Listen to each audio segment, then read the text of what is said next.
Shams Charania earlier today, and then the clip went around NBA Twitter, stated the following about the Bulls situation and specifically about DeMar DeRozan. Okay, hit me. Quote, they've talked about an extension, have not been able to get a deal done. Will there be a contender before Thursday that tries to go get DeMar DeRozan? I think the Bulls are going to be open for those calls, end quote. That think the Bulls will be open for those calls is the part that my Bulls fan brain hears and thinks, oh, maybe that sounds different than what we've all just made an assumption to be. They're not trading DeMar. I didn't hear that. I got it differently. How did you interpret it? I didn't hear the hope in that. I heard Shams would think that, of course, because it's Shams. Yeah, of course, you would think you'd be open to making those calls. If he had said something like the Bulls are thinking about, or the Bulls are, or something a little more definitive like that didn't sound like it was just simply his opinion, then I think my hope would have been a little higher. Okay. But as of now, just knowing how the Bulls have done and seeing what they've done, I can't put myself in that hope category when I hear statements like that. I think it's tricky because it's just so hard to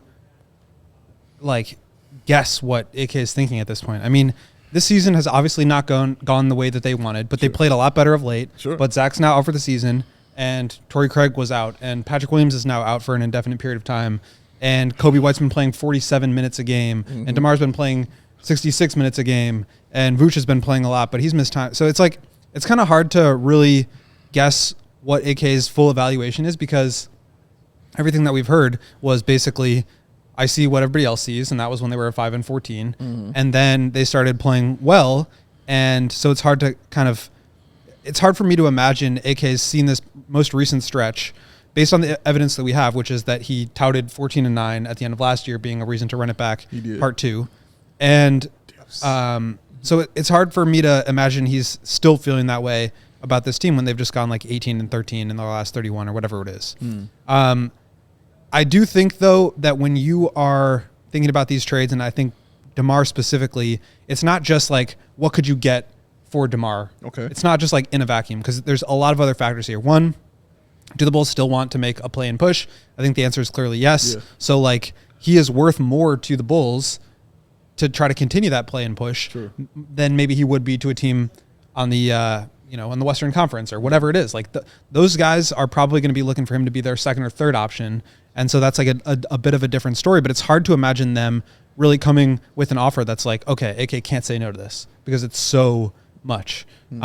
So I think it really just comes down to this idea that the Bulls players right now are more valuable to the Bulls than they are to anybody else.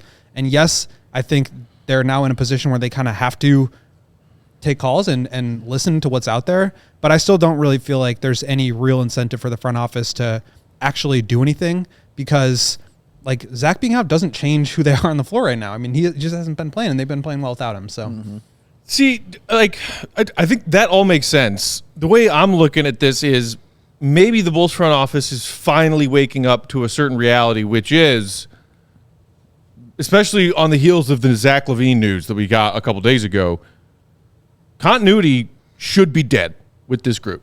Should be dead. There's no reason that it should still persist beyond this season, even if they want to play out the final strings on the frickin' Titanic this season. Good for that quartet. They were honorable men. Went down with the ship. AK's going down with the ship. Great. Start building a new boat next season. And DeMar DeRozan and the stuff that, Shams mentioned it again today with the contract extension talks and the fact that they've went nowhere. If you know that you're either going to try to trade a just had surgery Zach LaVine or try to reincorporate a just had surgery Zach LaVine into this group next season, while facing the reality that this group clearly has a ceiling, what is the benefit of paying and most likely overpaying a now 35, 36-year-old DeMar DeRozan to stick around beyond this season? To me, it makes no sense. Because they want to continue to compete at this level. But this level is the 9th seed. I hear you and I agree with you, but I think that's the thought process. And so to me, when you talk about this Zach thing, and I went back and re-listened to our post reaction show or whatever it was, emergency podcast, because I was just kind of thinking more about what we were talking about, and it's the incentive to change anything, I just don't know that it's changed all that much right now because Zach was not a part of the plans. Sure. He was always the one that was going to be shipped out. He was the only domino that they wanted to push over, and now they can't do that. But to me, the challenge now becomes, okay, what do you do with the rest of the roster? Because as much as people want to think that, okay, we can just ride this thing out with Zach into the summer and trade him then, I highly, highly, highly doubt that Zach LaVine is getting traded this summer. Okay. He is now having another surgery. Teams are already worried about his health. He's got 3 years left on his contract. He has not proven that he can stay healthy. He's now another year removed from being an all-star. It's just like all of the momentum is now pushing against Zach being traded. And it already, like, even in some of the ways that it wasn't fair, now it's becoming fair. Like, he is an injury risk now. And he does make more money next year. And he is still under contract for 3 more years at $138 million. I just don't see another team being willing to take him on, let alone giving up picks or assets to do so. Like, I think there's a world where the Bulls get off this contract, they're going to have to attach 2 or 3 picks in order to do it. And that's not worth doing it. No, it's not worth doing it. No. But if you aren't going to trade Zach now, something has to give because it's going to be very difficult with DeMar in free agency, with Patrick in free agency. Like the salary cap situation right now is not very favorable to the Bulls. And the only way that they could really have justified or even been able to bring everybody back was by moving Zach to create space enough to do that. Right. And now they really can't do that. So I think more than the on the court stuff this year, what I'm trying to say is that this Zach thing and not being able to trade him prevents them from continuity in some capacity because it's going to be very difficult to bring all those guys back. Sure. Maybe they figure out a way to do it. Maybe they dump Lonzo. Maybe they get off of Javon Carter's contract and that kind of opens up some more space. But unless they get real value deals, they cannot bring those guys back. And even if they do, even if you're getting Patrick for $15 million, which is less than what he's probably going to get, and DeMar for $20 million, which is $10 million less than what he's going to get, you have no space to bring in anybody else. You're literally running it back again. And that is insanity to me. Yeah. But again, it drives with what they have been pushing and what they have been striving towards for this whole time, which is to be the 9th or 10th seed and get a playing game. And I think in spite of the Zach thing not really affecting the team on the court this year, the salary cap questions and the ramifications of him not being able to be traded now, I think that really does change some things. And so if the Bulls don't do anything at this deadline, I think they are going to be in real trouble. And basically it's going to force them into doing what they've done last summer and before that, which is like continue to invest, to overpay for a guy like DeMar just to bring him back. And now you've bled another year off of Alex Caruso's contract where he loses value because, 2 playoff runs for a $9 million guy is worth a lot more than 1 playoff run. And so they continue to not learn from their mistakes. And I don't want to get too far over my skis by criticizing that for stuff that they haven't yet done. But this is what we know. This is what we know this team will do. They will overpay to keep their guys. They will strive to be the 8th or 9th or 10th seed, and they will go for play-in over anything else, even if it means bleeding dry the value of all their possible assets to be able to set themselves up better for the future. That's what we know this team to do. And so until they do something else, I don't see why we wouldn't criticize them for that. Oh, all right. I'm hot today. Give you a little something there, buddy. I told you guys. Take a sip of that over there. Dreads in the comments is here telling Will to breathe. Get you something in there, man. I think I still feel the same way about DeMar as I felt. I never believed he was coming back. I still think he wants to leave. Yeah. And I think that's what is so far apart in the contract because I think he's like, well, give me more money. And they're like, we can't do that. Or they don't want to do that. And he's like, well, whatever then. Because in my heart of hearts, I think he's at a point in his career where he's like, okay, I've made all this money. I've done everything I've ever wanted to do except win like that. And now I want to go home. Now I want to get close to home and I want to go win. I really think that's what he wants to do. And everything I've seen him do, and even when he says things like, man, I don't plan for the future, I just do it as a daily. Well, when you're trying to sign a contract, you're saying, give me extra money. Of course he's going to say that. I know that. That's my point. That's exactly what we're saying, the same thing. Yep. But he knows what he wants to do, in my opinion. And I don't think it's stay here with the Chicago Bulls, which is why I've been on board with, fine. We can trade him. We can get something for him. That's fine. But you had said, and I don't want to take this from you, but I do want to hear this later. But I think Marquet has said, like, you guys are okay with him walking. Like, it's not a big deal if DeMar just walks. Like, it doesn't hurt as bad, correct? I think that is not the worst case scenario. Okay. But one more thing on that before I get into the DeMar thing, which is that, like, there's a reason why the Bulls paid Vooch $60 million over 3 years. And the reason is because even if he wasn't like worth that much money, like to other teams, and a Matt Peck came out. Go ahead. Even if he wasn't worth that much to other teams, maybe he could have gone to a better scenario, a better opportunity for him to win a championship. So it's not like the Bulls could just say, we will give you $1 over the mid-level exception and you will take it because that's the most money you can get. It's like, no, we've got to pay you $20 million to stay here versus $12 million to go to a winner. Correct. And so I think that's the risk that you're running with DeMar, is that you're not necessarily just going to like beat out the next closest offer. It's like you've got to overpay to keep this guy, because the alternative is, yes, less money, but it's like a more potential to win. Mm-hmm. And so that's why you're asking about letting him walk in free agency. To me, I mean, if they give DeMar a similar offer to what they gave Vooch this summer. So, okay, let's lay out the options here. Number one, you keep him because you can't get anything for him. Number two, you trade him. Maybe it's 2 second-rounders. Maybe it's like one mediocre first, and AK's got to get on the podium and say, look, guys, we just traded our best player. All we could get was 2 second-round picks. Sorry, but that was, we weren't sure if we were going to be able to keep him this summer. That's the best we could do.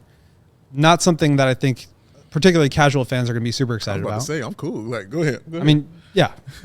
And then the third option would be, okay, you can't get anything that you can really sell to your fan base at this trade deadline. You don't want to lose him for nothing. So now you're looking at a 3-year, $90 million offer, or a 2-year, $75 million offer, something like that, to where he can't say no because it's so much money. And so he takes it, and then maybe a year down the line, he asks for another trade. And so to me, like, it's probably not as bad for specifically like the cap stuff and like starting over and like cleaning out your books for him to just walk, where now you just are off of that money. You don't have to worry about it. Obviously, it would be better to get something in return now, and maybe it would be better to get him back at a reasonable number. But if those two options aren't available to the Bulls, to me, letting him walk for nothing is better than way overpaying to continue on with this same group for 2 or 3 more years, because that's the alternative. Because the only way you get to retain him is to way overpay so that he doesn't go to the Lakers for the mid-level exception, because that's like a more compelling option for him as somebody who wants to win basketball games. Okay. Raging Oracle in the comments disagreeing with the notion that the Bulls should let him walk or can let him walk, saying you can't let DeMar walk unless you're going to run it back with the same team. Let him walk, lose $22 million usable cap space via trade. I mean, but it's not usable cap space because they are above the cap right now. Right. And unless they do some other stuff to like get below the cap, it's not like just letting him go this year opens up $28.6 million in cap space that they can use to sign somebody else. Correct. and to me, like that's not enough of an argument to overpay him to keep this all going. Okay, so it doesn't work out beautifully where by letting DeMar walk, you now suddenly have this cap space you didn't have yesterday. It still signals a new direction. Like Raging Oracle also said, well, if you let DeMar walk, it signals a full rebuild. Yes, that's the point. That's what they should do. And a full rebuild can still include keeping pieces like Kobe White and Ayo Dosunmu and Dalen Terry and Julian Phillips and maybe Patrick Williams if he gets healthy and gets his shit together. But like, it sucks that right now Zach LaVine is the most untradeable player in the NBA. Really sucks. But that shouldn't prevent the Bulls front office from still recognizing the reality that they've built for themselves. And if they can recoup some sort of assets for DeMar right now, but before Thursday, to set themselves up for a different path forward, then they should. And when it comes to what you get in return, if you're the Bulls front office asking and actually taking calls on DeMar trades from teams who want him for a playoff push on an expiring deal, only expiring deals back. Like I wouldn't want them taking on multiple year contract players, matching salaries for a DeMar trade. If it's a 2 second-round picks, great. Guess what? You can still use those. You traded 2 second-round picks to get Julian Phillips last summer. Hey, Julia. You still owe some second-round picks in addition to the first-round pick that you owe the Spurs. Rebuild that draft cupboard. For the love of God.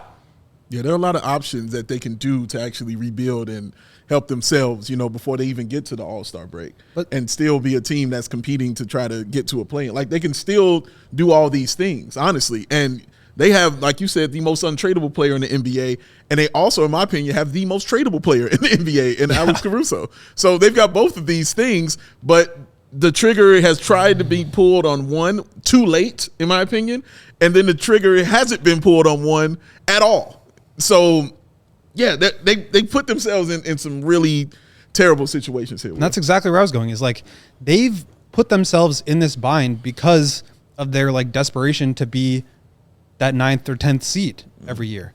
If they were willing to understand that like maybe that's not the aspirations that they should go for, then now you can make that DeMar trade last year when he actually was really positive value and you get more than 2 second-round picks for him. Or maybe now you actually do trade Caruso at the peak of his value instead of waiting until next year when, his value will slide. I mean, it just will. It's not like a knock on Caruso or anything, but like we've seen that same movie with Vooch. We've seen it with DeMar. We've seen it with Zach now. Like if you wait too long, it's not like, well, we could maybe get the same kind of equivalent value this offseason. That doesn't always work that way. And in some cases, now the Bulls have the most untradeable player in the league, as you guys say. They've lost on opportunity to really maximize value on DeMar. And like, that's fine, but it's the fact that they continue to do that and not learn from those mistakes and not capitalize on what few opportunities remain because they still want to go like full bore for the play-in. And yes, they do have those options that you mentioned, like those are available to them, but they're not available if they're unwilling to go that route. Correct. I think that's the real issue here, is that they continue to not be willing to open themselves up to value. And I think that's where you're always going to be in a losing proposition. Yeah. If you refuse to accept value when it's given to you, you're never going to have value. Yeah, or pulling it or going for it way too late at the same time. So putting yourself in the corner where everybody knows you have to do this, and you're like, great, we're doing this, and then they try to undersell you because that's business. So not pulling the trigger and then waiting too late to pull the trigger is exactly what the Bulls. It's the exact same thing with Zach. This summer it was, let's shop Zach around because next year we're not really going to be able to bring back DeMar and Patrick, so we got to get ahead of this by moving Zach. But we'll only do it if we get 3 first-round picks and a good prospect. Okay, nobody's willing to give you that. Okay, now he looks terrible the first 15 games and asks for a trade, and nobody wants him, and then he misses time. And now it's like, okay, well, maybe we can get just pure cap relief. Okay, no, actually, we'll hold on to him for a little bit longer. Okay, now he's getting surgery. Now it's like you're watching this unfold. Yeah. And I'm not going to sit here and say that like the same thing's going to happen with Caruso, because I do think they'll still be able to get value for him. Yes. But if we're talking about, like, I'm just going off of what I've heard. Like, I don't want to go on anybody else's reporting here. Like, what I've heard is that the Bulls could get a pick and a player. Yeah. And that's the kind of value that I'm not sure will be there this summer. Maybe you could get just a pick or just a player, but I don't know why you wouldn't do that. We all silly like the mayor.